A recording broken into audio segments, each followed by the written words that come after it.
Salut, je suis Stéphane Fautil et aujourd'hui on va parler de quelques paramètres que tous les pisciculteurs semblent oublier.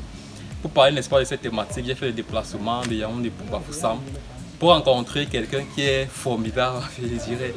Il est ingénieur en sciences analytiques, ingénieur de conception, sorti de Yabassé et il est installé à son compte à Bafoussam où il produit les alevins et il fait aussi dans le grossissement de la carpe, tilapia, etc.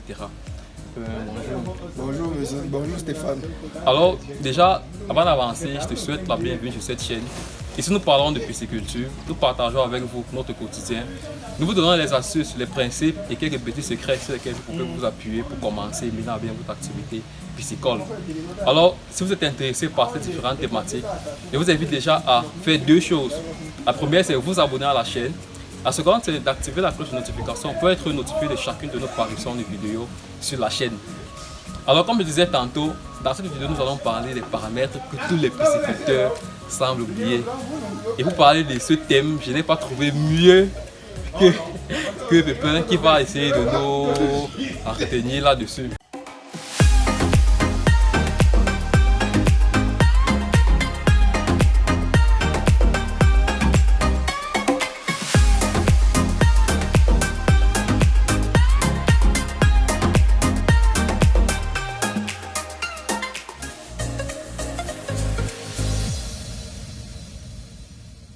Alors, d'après toi, dis-moi, quels sont les paramètres que tous les pisciculteurs que tu as eu à rencontrer, parce qu'il faut le dire, tu as eu installé près d'une cinquantaine de pisciculteurs déjà quand même. Tu t'es créé quand même un petit nom dans la filière. Oui, bon, je ne voudrais pas qu'on tire de l'or à l'âge. Il faudrait seulement encore se baser sur quelques trucs assez simples. Il y a toute une plage de paramètres à prendre généralement en pisciculture. Mais de façon simple, un pisciculteur qui commence doit au moins connaître la température de son eau. Parce qu'en fonction de la température, on calcule la quantité d'aliments.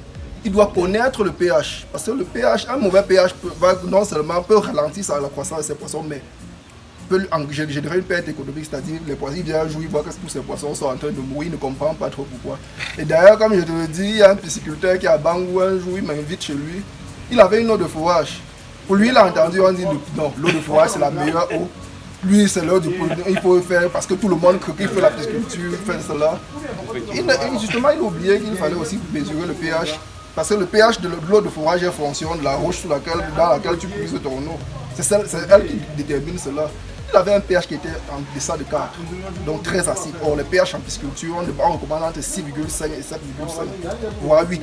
Ça, c'est là dans le grossissement. Mais en écloserie, comme chez nous, là, généralement, il faut être entre 7 et 7,5. Bon, ça, c'est pour en termes de grossissement. Un pisciculteur doit connaître au moins son pH. Il doit tout faire pour que son pH soit aux alentours de 7, 7,5. Moi, je recommande cela. Bon, il peut se retrouver à 6,5, c'est encore acceptable. Donc ce monsieur, j'évalue son humeur quand tout ne va pas. Ces poissons présentent des stress visibles. Le poisson, si lui par exemple est stressé, il est gris, il devient blanc et blanchâtre. C'est pas forcément la lumière, parce qu'il faut aussi confort. La lumière joue aussi, mais il était tellement gris alors qu'on était à l'ombre. Je lui dis que je sors mon kit d'analyse, il commence à faire.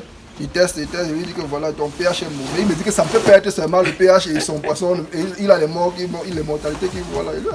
Mais bon, je lui ai montré comment corriger cela. Et plus tard, il s'est rendu compte que c'était ça. Donc, vous voyez, il y a d'abord la température, comme je l'ai dit, pour calculer l'aliment, il y a le pH. Et en fonction maintenant de la source de ton eau, tu pourras aussi prendre les nitrates et les nitrites. Les nitrates et les nitrites sont des poisons, en fait, pour le poisson. C'est très dangereux pour le poisson. Si tu prends une eau de fourrage comme cela, il y a de fortes chances que tu n'aies pas de nitrites, donc tu n'es pas obligé de prendre cela. Mais si tu captes ton eau d'une source naturelle, d'une rivière, il y a de fortes chances que il te faudra en permanence contrôler ton taux de nitrite. Pourquoi? Parce que s'il y a des gens qui cultivent dans la zone, ils vont utiliser des engrais, ça va augmenter les nitrites et ça va arriver. Et si tu captes ça sans connaître le niveau de nitrite qu'il y a dans ton eau, tu as des pertes comme ça.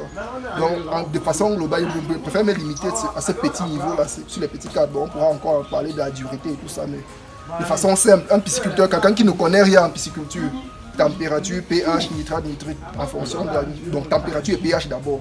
D'abord les deux là d'abord. Ensuite on verra, mais nitrate, nitrite maintenant c'est en fonction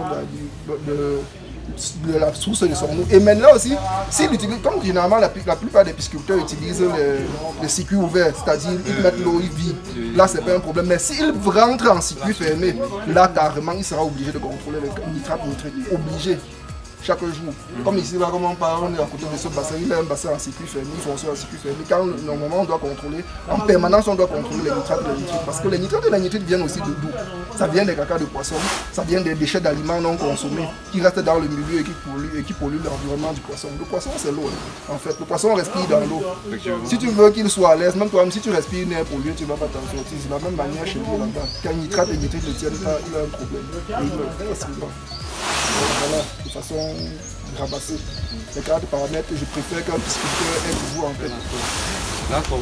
Parvenu au terme de cette vidéo, je pense qu'on t'a donné assez d'astuces sur lesquelles tu peux t'appuyer pour commencer maintenant à bien ton activité. Mais tu vas dire que je t'invite à me dire en commentaire à quel niveau est-ce que tu rencontres les difficultés avec ton unité piscicole. Que ce soit dans la rédaction de ton business plan, que ce soit dans l'installation de tes bacs, le suivi, etc.